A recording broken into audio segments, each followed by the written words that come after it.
Hey guys, Randy here at BNC.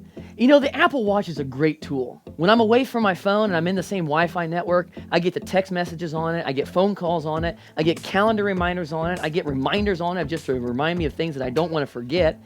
And it does all kinds of other crazy, ridiculous things, including telling me the time.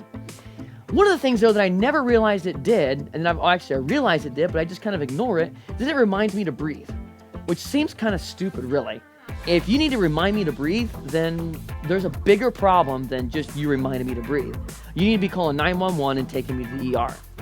But it reminds me to breathe, and so most of the time it does it like 4 or 5 times a day, and I just ignore it and move on with my day. And that happened today. I came into my office and sat down and looked all around my office, and there's stuff all over the place.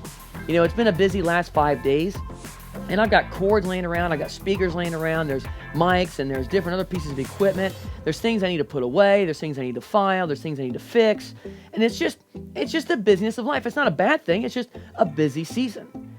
As I'm looking around, I'm thinking, I've got to get all this stuff done, and I don't really feel overwhelmed, I just know that's there, and it's just a busy season.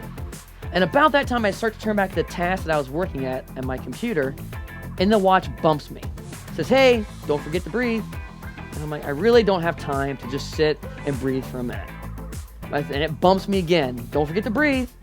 And usually that doesn't happen. Usually it doesn't bump me twice in a row. Usually it just bumps me and I dismiss it and it goes away. So I thought, well, I'll just go ahead and stop. And I'm going to go ahead and I tap the, start breathing. And it used the words on the screen of the watch. It said, be still and focus on your breath. I thought, okay, I've heard that phrase, be still, before. And I thought, okay, I'll do that. So I was still and just focused on God and focused on breathing. And I got done. And while I didn't feel bad coming in this morning, in fact, I felt pretty good, I felt really good now. Now, that was different. That was kind of cool. So I breathed again for 12 more times. For 12 minutes straight, I sat there and just kept doing it over and over and over again. And it was really a great experience. There's a passage in Psalm where David went through all kinds of rough times and went through all different seasons of his life. But there's a section or a span of a couple of chapters in Psalm where it really focuses on David trusting God. And it's Psalm 61, 62, 63, and 64. And I encourage you to read them. But here's what this passage says, and it's in a different translation than I normally use. It's in the Message translation, and I love the language that it uses in here because it has everything to do with breathing. Take a look at it.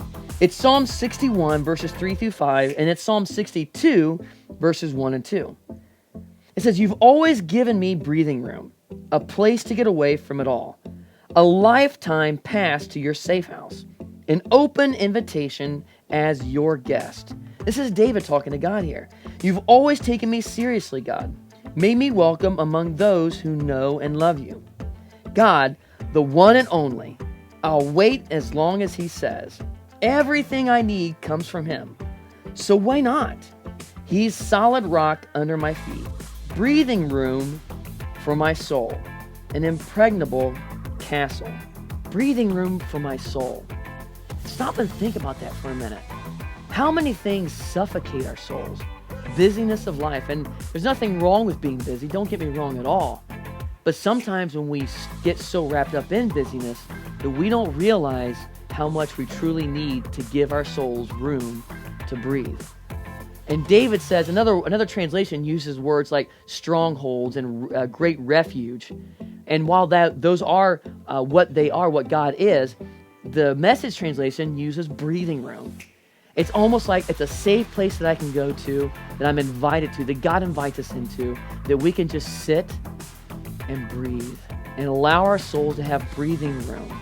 Allow our souls to sit and bask in the warmth of God's presence. Things of life will try to suffocate out our souls. Busyness does that.